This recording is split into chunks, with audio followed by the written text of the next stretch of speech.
And one of those things I want to talk about was this concept of虚灵顶劲, which if you're in the Tai Chi world, you'll know is one of the 10 or sometimes 12, isn't it? Yangchef, who's 10? Yeah, some people call it 12. The numbers, but say the 10 guidelines or whatever, the core guidelines of the Tai Chi posture. And虚灵顶劲, sometimes they just translate as suspend the head or line up the head. But if you actually break down what it is, Shu means emptiness, Ling is, well, it's hard to explain. It's like your spirit in a elevated state, perhaps, or something like this. Would you agree or disagree? I don't know much Chinese. We'll go with that. It's like magical spirit, they would often say, but it's to me, it's like a refined, enlightened, or elevated spirit. So emptiness and elevated spirit, Shuling. Ding is your crown, top of the head. And then Jin means a force from inside your body. So maybe Adam would translate it or define it slightly differently from me or not, but to me it's when the qi mobilizes the tissues inside your body. Would you have a different definition of this? Or? I tend to think of it in phases. The first being physical, that you just need to actually get your head on top of your spine. Okay, yeah. So that you're not like Gollum fisting.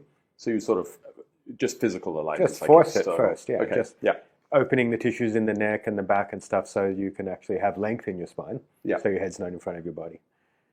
Basic. Like making your body not deformed. Sure. Yeah. But ultimately, I tend to think that it means that the suspended from above means from spirit. Right. You're guided, you're suspended by the spirit. Yeah, so the empty spirit is holding you up, is guiding you, is leading. Yeah. Yeah, that's what it always suggested to me, this idea that if you have Shu and Ling, emptiness and spirit, obviously this is what you're talking about, like something higher or whatever. We talk about it being metaphorically higher. And then the idea being that the force from inside the Jin then moves towards your crown to elevate the head, right? So you're suspended from above spiritually, but you're kind of suspended from below upwards. You know what I mean? Yeah, I mean, the directions become both simultaneously. Yes. It's like if you look at it from one angle, it's from the bottom up. If you look at it from another angle, it's from the top pulling you up. Yes. Which is it? I mean, they're both right, I think. Yeah, and the neck, my experiences of it is that when this suspension starts to come, which at first there's a lot of tightness because it's pushing against irregularities in your neck. Well, that's the body not being open, the first thing I'm talking about. Yeah. And then it feels like you don't have a neck. Yeah, well, then the neck is empty. Yes. It disappears for sure. I describe it as being like when you have the puck on the air hockey table, you know, the bit you hold to bash it across. I say the head, you become a floating head. Yes, yeah, totally, okay, yeah. So same kind of ideas there. And also you're not holding it up at all. It's an effortless state. In fact, it's hard to put it down.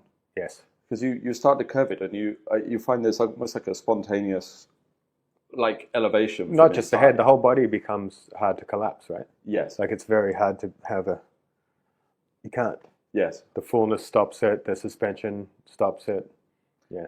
So then what I really want to sort of speak about in this and sort of break it out is so I have a theory on it that maybe is not based in anything other than my woo-woo view that the mind and the body often reflect each other in many ways. It's hardly woo-woo. They definitely do. It's woo-woo to some. It's woo-woo to some. But this idea of Jen, upright, right? Like an upright person. Totally. Yeah. Well, but even the word is very clever, isn't it? Because it's like upright physically, upright of stature, upright of character, upright of mind, upright of morality. I don't know. Like there's so many things you can be upright of.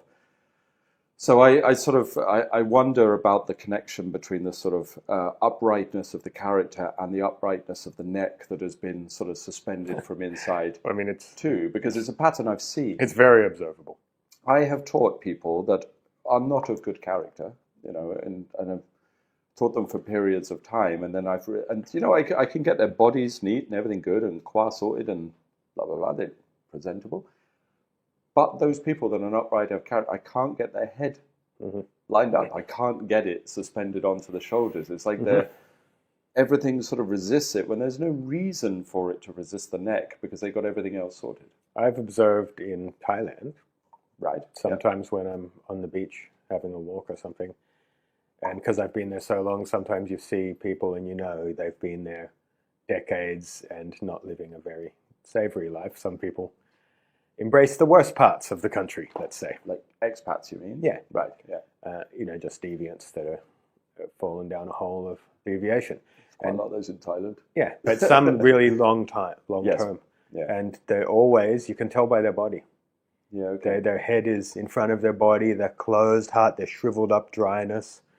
Yeah, I mean, your inner state is reflected in your body. There's no denying it. Twisted personalities have twisted bodies. Upright, open people have an upright, open-hearted people have an open chest. You can't be, I'm open-hearted. It just doesn't happen. You can't be upright like that. Yeah, okay. To Wang Qinxian used to say, to get the high skill, you have to be an upright person. Oh, okay. That's a direct quote from him, was it? Yeah. Okay. But it's something that in the Tai Chi world is like, or the Qigong world, whatever, or life, okay, that to me always seemed like a clear distinction. And to me, it's like even Disney understood this back in the 1950s or whatever. They made Snow White, 60s. I don't know what it the was, culture, like sort of yeah, fairy tale truths and cultural truths, wives' tales and all that. The truth is in those kinds of ideas a lot through most cultures. Yes. You see the old goblins and stuff.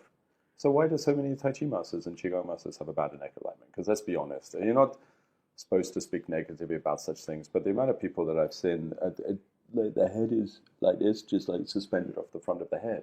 It's terrible. Off the body. Same reason that people that don't do these arts have it. They're not upright people. Do you think there's a mechanical thing that's doing it as well? Like, sure. I mean, you can just deform your body by having some kind of, I'd call it bad training. Maybe you could argue it's good training if it gets a result you want. But I think if it deforms your body, it's bad training. Right. So if you empty the chest incorrectly, like bring the chest plate back, curved, then your head's probably going to go forward and you end up with a deformed body. Shoulders forward, thoracic back, chin forward. They do weird things to their body. I remember when I started, first time in Tai Chi, people didn't really understand it amazingly well back there. I think collectively in the West, when I started it, people didn't really amazingly understand it. Pre-internet, information comes